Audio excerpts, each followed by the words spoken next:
નવી સવારમાં હું રમેશ તન્ના આપનું પ્રસન્નતા સાથે શ્રદ્ધા સાથે હાર્દિક સ્વાગત કરું છું. અત્યારે હું અમેરિકાના ટેમ્પા શહેરમાં છું.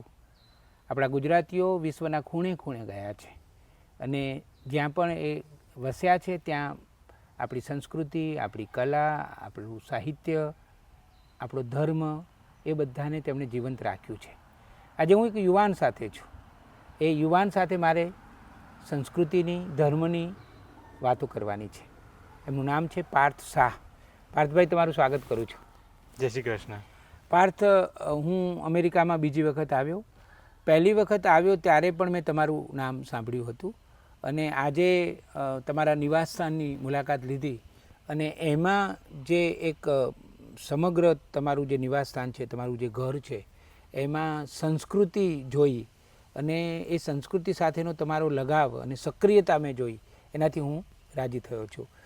તમે જન્મ્યા તો અહીંયા નથી, તો એ અમને થોડી માહિતી આપો કે તમે અમદાવાદમાં શું ભણ્યા અને કયા વર્ષમાં અહીંયા અમેરિકામાં આવ્યા? ચોક્કસ. હું 18 વર્ષનો હતો જ્યારે હું યુએસ આવ્યો અને એ વર્ષ એકચ્યુઅલી બહુ ઇન્ટરેસ્ટિંગ વર્ષ હતું, not in a good way, કારણ કે 9/11 જે થયું હતું એ જ વર્ષમાં થયું હતું. તો યુએસ માટે બહુ જ અઘરું વર્ષ હતું.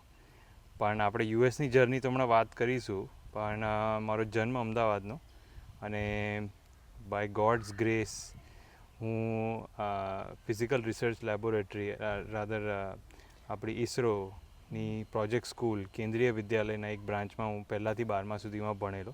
મમ્મી એ જ સ્કૂલમાં ટીચર હતા એટલે એમના લીધે મને સ્કૂલમાં એડમિશન મળ્યું અને આઈ ગોટ થ્રુ 12th અને પછી અહીંયા આવીને મારું હાયર એજ્યુકેશન મેં કમ્પ્લીટ કર્યું હતું. It has been a very interesting journey for me. વિજ્ઞાન આધારિત સંકળાયેલી શાળામાં તમે 12મા સુધી ભણ્યા છો. બરાબર. અને તમારા જીવનમાં, તમારા વ્યક્તિત્વમાં ધર્મ અને સંસ્કૃતિ એકદમ બરાબર સંકળાયેલા છે. એ જ રીઝન હતું કે કેમ મારા કે આપણે કહીએ કે મારી લાઈફમાં ધર્મ, સંસ્કૃતિ, લેંગ્વેજ અને કલ્ચરનું આટલું સરસ એક કોમ્બિનેશન રહ્યું. કારણ કે મારા પ્રમાણે કોઈ બી નાના છોકરાને એક ફાઉન્ડેશન સારું મળે તો એનું યુથ બહુ જ પાવરફુલ થઈ શકે. તો એ જે ફાઉન્ડેશન હતું, અગેન ભગવાનની કૃપાના લીધે, પેરેન્ટ્સની બ્લેસિંગ્સના લીધે એ ફાઉન્ડેશન મારું ઘણું સ્ટ્રોંગ રહ્યું. એટલે હું આપણી સંસ્કૃતિથી ઓલવેઝ જોડાયેલો રહ્યો અને એનું શ્રેય, મોસ્ટ ઓફ ધ શ્રેય અમારા બાને જાય, જે મને નાનપણમાં ગુજરાત સમાચાર લઈને બેસાડે. સ્કૂલમાં તો મારી સ્કૂલમાં તો હિન્દી, સંસ્કૃત ને ઇંગ્લિશ લેંગ્વેજ હતી, પણ અમારા બા, એમને એક વિઝન હતું કે એના છોકરાને ગુજરાતી તો આવડવું જ જોઈએ. કારણ કે માતૃભાષા ગુજરાતી. માતૃભાષા ગુજરાતી છે. બાનું નામ શું? સરલા રતિલાલ શાહ. દાદીમાં. તો એમના લીધે મને ગુજરાતીની જોડે સંકળાયેલા રહેવાનું એક ઇન્સ્પિરેશન ઓલવેઝ મળ્યું છે અને એ વસ્તુ આજે ચાલુ રહી.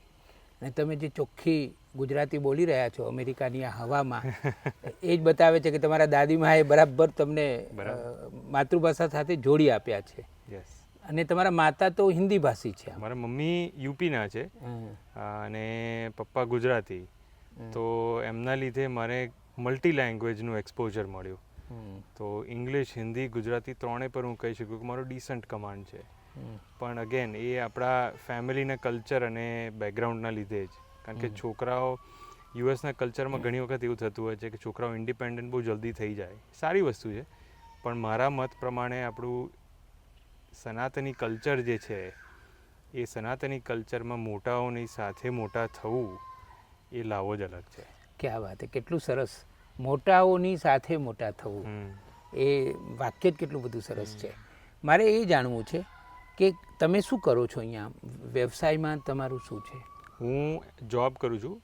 અહીંયા ગ્લોબલ કન્સલ્ટિંગ કંપની છે એક્સેન્ચર અને મારા આખા વિશ્વમાં લગભગ 8 લાખ એમ્પ્લોઈઝ છે અને એના માટે હું ગ્લોબલ ડેટા અને એનો લીડ છું.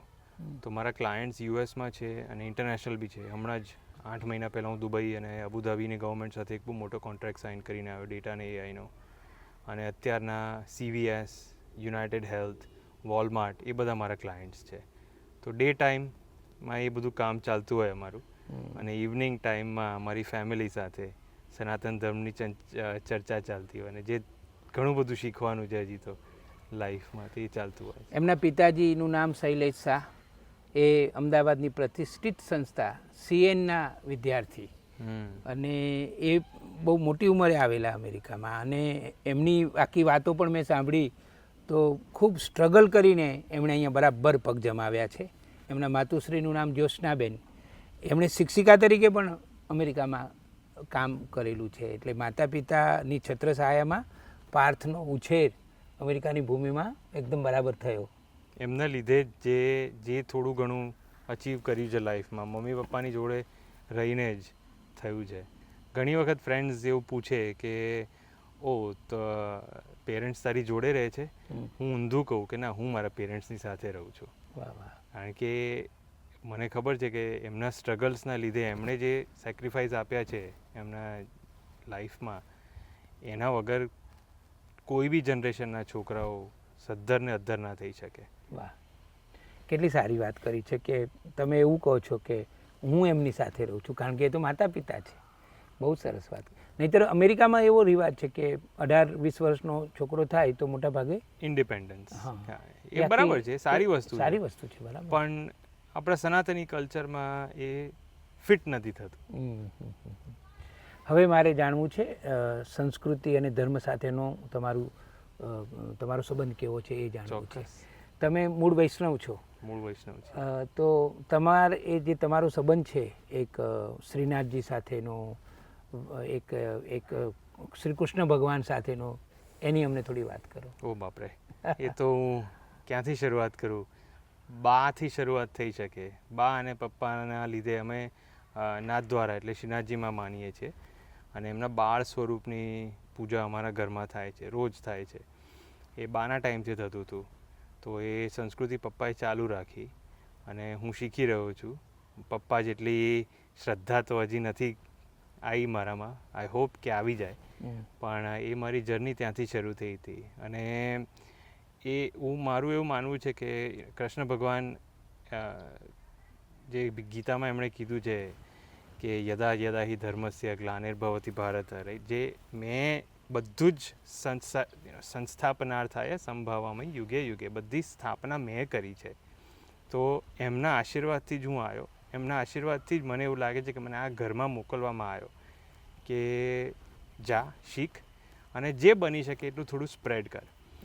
તો આજે જે સંસ્કૃતિ, જે થોડું ઘણું મને નોલેજ છે એ હું સ્ટેજીસ પર જઈને છોકરાઓને શીખવાડું છું. જે ધરતી પર નરસિંહ મહેતાના શામળિયા શેઠ આપણા શ્રી દ્વારકાધીશ બિરાજતા હોય, એ સંસ્કૃતિની અછત તો થઈ જ ના શકે.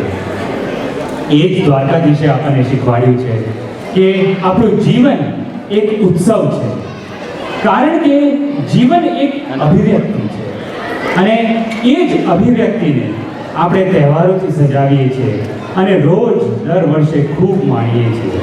ઉત્તરાયણ, હોળી, ધૂળેટી, રથયાત્રા, જન્માષ્ટમી, નવરાત્રિ, દશેરા, દિવાળી, આહાહાહા, તહેવારોથી છે ભરપૂર આપણું જીવન. અને આ જ તહેવારો આખું જગત આપણી જોડે ઉજવતું થઈ ગયું છે, માનતું થઈ ગયું છે. હા, નવરાત્રિ, ઢોલીડા ઢોલ રે વગાડ, મારે હીંચ લેવી છે. ગરબે ઘૂમતા ગુજરાતીઓને જોઈને એવું લાગે કે કૃષ્ણ રાધાજી જોડે રાસલીલા માણી રહ્યા છે. કેટલું તો અદ્ભુત દ્રશ્ય. આમ તો આપણા ગુજરાતનો કોઈ વિસ્તાર જ નથી. હું અહીંયાની લોકલ સ્કૂલ્સમાં ટ્રસ્ટી છું. અમારી અહીંયા હિન્દુ હવેલી છે, વૈષ્ણવોની હવેલી છે, એનો હું ટ્રસ્ટી છું. અને એકલ વિદ્યાલય જેવી જે બધી ફાઉન્ડેશન્સ છે એમાં હું બહુ જ એક્ટિવ છું. તો એમાં બધા અલગ અલગ સ્ટેજ પર જે ઇવેન્ટ્સ આવે તો એમાં કંઈક ભગવદ્ ગીતામાં જે વાંચ્યું હોય, બાની કીધેલી કોઈ વાતો, પપ્પાની કોઈ કીધેલી વાતો, એ બધી વણી લઉં. અને એ રીતે હું સંસ્કૃતિને બને એટલી રાખું છું અહીંયા જીવંત. અને અહીંયા બીજેપીની જે સિસ્ટર બ્રાન્ચ કહેવાય RSSની, OF BJP, overseas friends of BJP, એમાં બી હું ઘણો એક્ટિવ છું. તો નરેન્દ્રભાઈ મોદી જ્યારે અહીંયા વર્ચ્યુઅલી, ફિઝિકલી તો નહોતા આવ્યા, પણ વર્ચ્યુઅલી જ્યારે આવ્યા હતા ત્યારે એમનું વેલકમ મેં કર્યું હતું. તો એ રીતે સંસ્કૃતિથી આઈ એમ વેરી લકી કે યુએસમાં હોવા છતાં હું આટલો બધો જોડાયેલો છું સંસ્કૃતિની સાથે. તમે જે પ્રોફેશનલ વાત કરી, એકચ્યુઅલી દરેક વખતે એવરી ડે જ્યારે કામ પતાવીને હું ઘરે આમ પાછો આવું, આમ તો મારી ઓફિસ ઘરમાં જ છે, પણ ઓફિસથી નીચે જ્યારે આવું ત્યારે એવું લાગે કે ના આ સંસ્કૃતિ છે એટલે મારી ઓફિસ ચાલે છે. તો એ પાવર છે આપણી સનાતન ધર્મનો, એ આપણું વૈષ્ણવ સમાજનો એ પાવર છે કે આપણને આટલી શ્રદ્ધા આપી છે. હજી ઘણું બધું કરવાનું બાકી છે. હજી તો મેં લાઈફમાં આમ તો કંઈક કર્યું જ નથી, બહુ જ કામ કરવાનું બાકી છે. તો હવે ભગવાનની કૃપા રહે ત્યાં સુધી જોઈશું આગળ પછી શું થાય. તમે કેટલી બધી સરસ વાતો કરી રહ્યા છો અને હું તમને સાંભળી રહ્યો છું ત્યારે મને સાંભળતા પાર્થ એવો વિચાર પણ આવે છે કે અમેરિકામાં રહેતો કોઈ યુવાન આવો હોઈ શકે.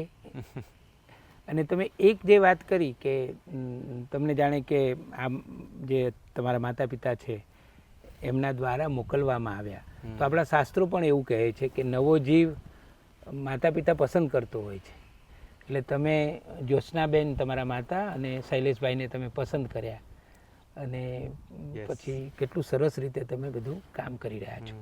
હું તમારું ઘર જોતો હતો તો ભગવદ્ ગીતાના શ્લોક મેં જોયા અને સૌથી આમ તરત જ આમ ધ્યાન ખેંચે એવો એક મંત્ર છે, આપણે પ્રવેશ કરીએ અને ડાબી બાજુ ઉપર, એની વાત શેર કરો તમે. ચોક્કસ.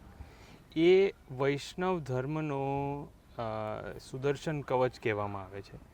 તો કૃષ્ણ ભગવાને એ સુદર્શન કવચ, મહાભારતમાં બધું જ ડિસ્ટ્રોય થઈ ગયું હતું પણ પાંડવોનો એક અંશ બાકી હતો.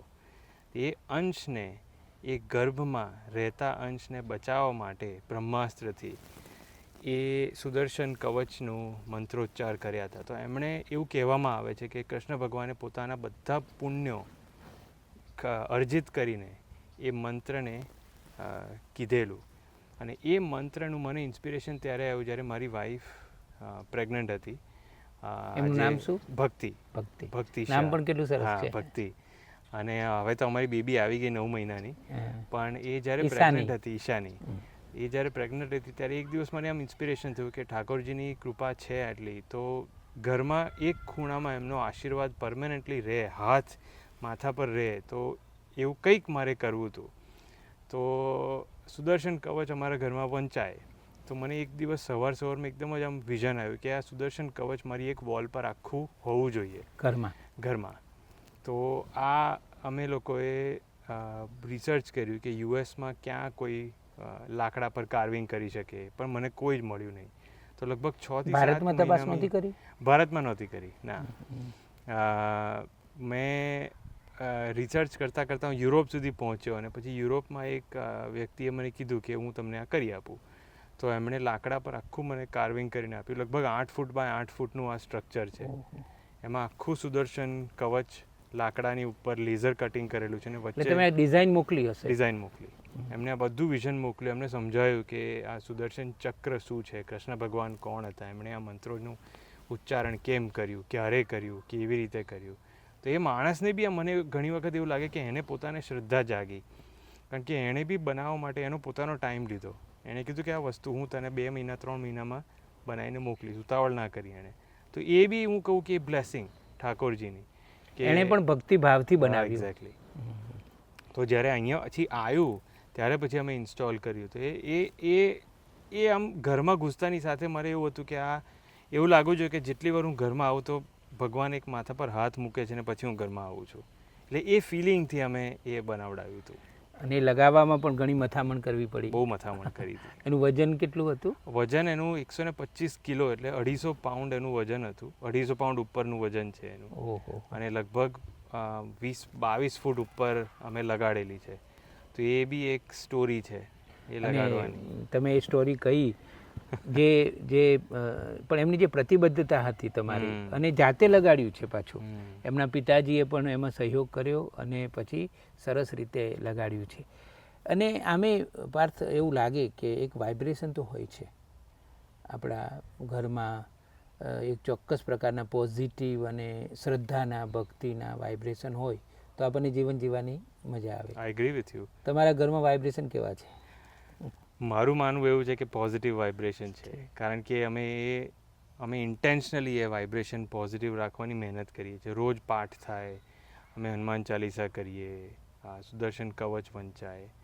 અને અમારું બધાનું બિલીફ છે કે તમે આમ હવે સનાતન ધર્મની આપણે વાત કરીએ તો આપણી સંસ્કૃતિમાં એવું કહેવાય છે કે નાદથી જ આખી સંસ્કૃતિનું સંસ્થાપન થયું હતું. તો એ નાદ ક્યાંથી આવ્યા? તો આદિગુરુ આપણા શિવ ભગવાનના તાંડવ પછી એમણે ડમરું 14 વાર વગાડ્યું હતું. અને 14 વખત ડમરું વગાડ્યા પછી જે નાદ ઉત્પન્ન થયો, એ નાદના વાઇબ્રેશન આખી સંસ્કૃતિ, આપણા સંસ્કૃત લેંગ્વેજનું ગ્રામર બન્યું. મહર્ષિ પાણીની થ્રુ એ આપણને જાણવામાં આવ્યું. સંસ્કૃતથી આપણા વેદ બન્યા, વેદથી બધું જ આગળની. તો એ જે વાઇબ્રેશન છે એ બહુ જ ઇમ્પોર્ટન્ટ છે. એટલે એ આજના મોડર્ન સાયન્સમાં હવે એને સ્ટ્રિંગ થિયરી કહેવામાં આવે છે. હવે તો હમણાં 15 વર્ષ પહેલાં એનું નામ પડ્યું. પણ આપણે તો સંસ્કૃતિની અને વર્લ્ડની શરૂઆત આપણે એવું કીધું છે શિવ ભગવાનના ડમરૂથી થઈ હતી, જ્યારે કંઈ જ નહોતું, કંઈ હોવાનું પણ અસ્તિત્વ નહોતું. એટલે જે અસ્તિત્વનું પણ અસ્તિત્વ નહોતું ત્યારે શિવ ભગવાન હતા અને એમણે જે નાદ કર્યો હતો. વાહ. તો મારું માનવું એવું છે કે એ નાદ આપણે જો એ વાઇબ્રેશન જો આપણે ચાલુ રાખીએ તો એ ભગવાનની કૃપા છે. કેટલું સારું. તમારો જે અભ્યાસ છે સંસ્કૃતિ માટેનો, ધર્મ માટેનો, એ પણ આમ બહુ રાજી કરે એવો છે. પાર્થ, મેં ટેમ્પામાં અનેક લોકો પાસેથી સાંભળ્યું, ગયા વખતે પણ સાંભળ્યું હતું, આ વખતે પણ કહ્યું કે તમે સંચાલન બહુ સરસ કરો છો. ટ્રાય કરું છું. મને ગમે છે. અહીંયા રઈસભાઈ મણિયાર આવ્યા હતા 2 વર્ષ પહેલાં, તો ત્યારે બી મેં સ્ટેજ પર વેલકમ કર્યા હતા. અહીંયા દર વર્ષે એક ઇન્ડિયા ફેસ્ટ કરીને એક મોટું ઇવેન્ટ થાય છે, લગભગ 15,000 લોકો એમાં આવે છે. એમાં તો બધા ભારતીયો પણ છે. સંસ્કૃતિ, હા. એકચ્યુઅલી નોન ઇન્ડિયન્સ પણ એટલા જ આવે છે. આખા ફ્લોરિડાથી, ઘણા ન્યૂયોર્ક, ન્યૂજર્સીથી ટ્રાવેલ કરે. એટલે એ આપણું સંસ્કૃતિનું મિશ્રણ છે. તો ત્યાં નાના છોકરાઓથી લઈને મોટા છોકરાઓ સુધીનું ડાન્સ, કલ્ચર એ બધું ચાલતું હોય. તો ક્યાં થાય છે? એ ટેમ્પામાં જ થાય છે. સ્ટેટ ફેર ગ્રાઉન્ડ છે, આપણા ઘરેથી 20-25 મિનિટ જ દૂર છે. તો એમાં મેં લગભગ 17-18 વર્ષ સ્ટેજ સંભાળ્યું છે. લગભગ 100 ઉપર છોકરાઓને ટ્રેન કર્યા છે. અને અહીંયા બધી જ્યારે ગુજરાતી ઇવેન્ટ્સ થતી હોય ત્યારે પણ મને GSTBના એટલે ગુજરાતી સમાજ ઓફ ટેમ્પા બેના પ્રેસિડેન્ટ્સ મને યાદ કરે. સુધીરભાઈ, આપણે અહીંયા બહુ મોટા Sudhirbhai Shah is very active member of Gujarati community. એ મને ઘણી વખત કહે. પછી ટેમ્પા અમદાવાદ સિસ્ટર સિટી એક ઇનિશિયેટિવ ચાલે છે, તો એમાં બી હું ઘણો એક્ટિવ છું. એનું અમે જ્યારે અહીંયા કન્વેન્શન આવશે તો મજા આવે મને સ્ટેજ પર એ એક મારી અલગ પર્સનાલિટી થઈ જાય છે. હું આમ બહુ જ ઇન્ટ્રોવર્ટ છું. મને તમે 2 દિવસ ઘરમાં એમને મૂકી દો તો આઈ એમ વેરી હેપી.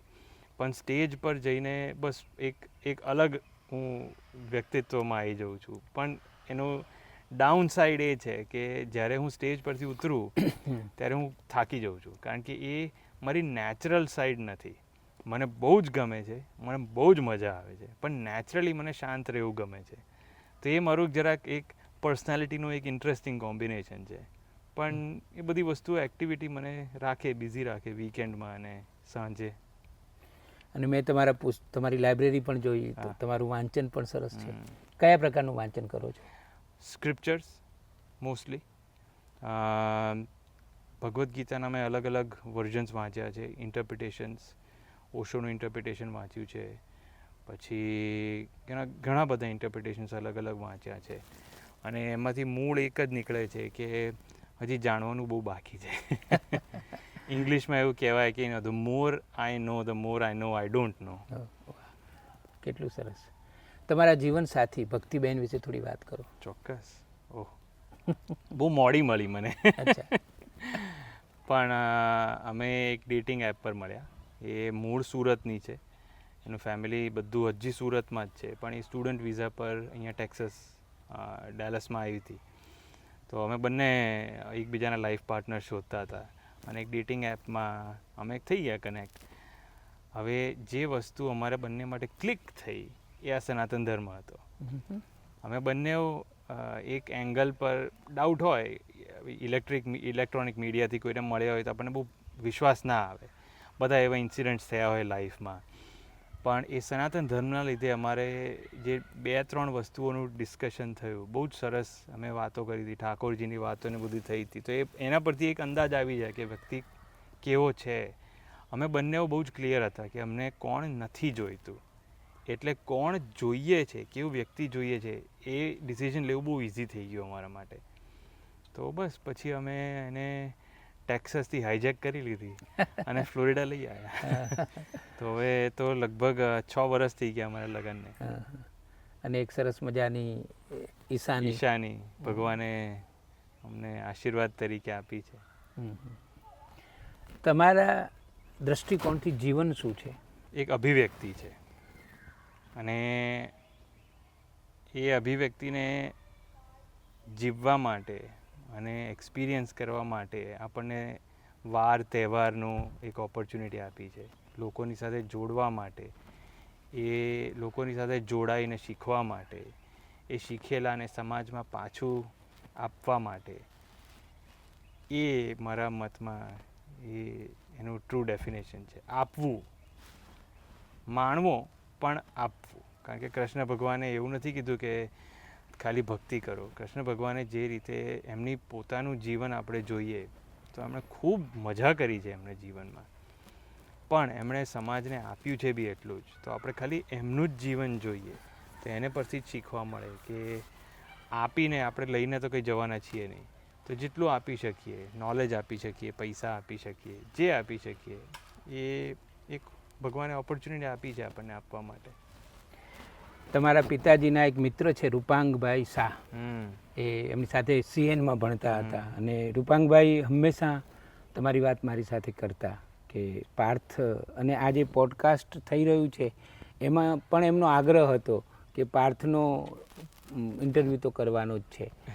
અમે ગ્લોબલ ગુજરાતી ફેડરેશન નામની સંસ્થા ચલાવીએ છીએ અને આજે મેં તમને સાંભળ્યા, તમારા વિચારો જાણ્યા અને તમે સંચાલન પણ ખૂબ સુંદર કરો જ છો. તો અમે એવી આશા રાખીએ અને એવું આયોજન પણ કરીશું કે જાન્યુઆરી મહિનામાં અમે અમદાવાદમાં 8મી, 9મી અને 10મી જાન્યુઆરી 2027ના રોજ બરાબર આખા વિશ્વના ગુજરાતીઓને અમે ભેગા કરવાના છીએ, એમનો એક મેળો કરવાના છીએ. વાહ! તો એ વખતે અમે તમને આમંત્રણ આપીશું. ચોક્કસ. અને તમારી જે સંચાલન શક્તિ છે એનો પણ અમે લાભ લેવાનો પ્રયત્ન કરીશું. 110%. તો મિત્રો, આ હતી પાર્થ સાથેની મુલાકાત. પાર્થ એટલે અર્જુન. શ્રીમદ ભગવદ્ ગીતાની પણ એમણે ઘણી બધી વાતો કરી અને મને ખબર છે કે તમે આ મુલાકાત સાંભળતા હતા ત્યારે તમારા મનમાં એવું થતું જ હતું કે હજી વધારે વાતો થવી જોઈએ. તો નવી સવારમાં અમે અત્યારે આ મુલાકાત અહીંયા પૂર્ણ કરીએ છીએ, પરંતુ પાર્થ સાથે જુદા જુદા વિષય ઉપર અમે ચોક્કસ બીજા એપિસોડ બનાવી અને તમારા સુધી પહોંચાડતા રહીશું. પાર્થ, આજે અધિક જેઠ મહિનો ચાલી રહ્યો છે, એની પૂનમ છે. વાહ! અને પૂનમના દિવસે મેં નવી સવાર માટે તમારી આ મુલાકાત શૂટ કરી છે. અને ખૂબ સુંદર દિવસ છે. ચંદ્રનું જે અજવાળું હોય છે, પૂનમના ચંદ્રનું અજવાળું, એ અજવાળું અમે તમારા વિચારોમાં પણ અનુભવ્યું છે. આ તમારું સરસ મજાનું ઘર છે. એ ઘરની આગળના ભાગમાં, એટલે હું ગુજરાતની વાત કરું તો ઓસરીમાં આંગણું છે. આ આંગણામાં ઓસરીમાં બેસીને અધિક મહિનાની પૂનમે અમે પાર્થ શાહનો આ ઇન્ટરવ્યૂ કર્યો છે. હું આશા રાખું છું કે તમને આ ઇન્ટરવ્યૂ ચોક્કસ ગમશે અને પાર્થભાઈ, તમારો આભાર માનું છું કે તમે સરસ રીતે અમારી સાથે વાતો કરી. તમારો ખૂબ ખૂબ આભાર અહીંયા આવવા માટે, મારા વિચારોને રેકોર્ડ કરવા માટે. અને હું એવી આશા કરું છું કે આપણે ફરી મળીશું અને મળતા રહીશું.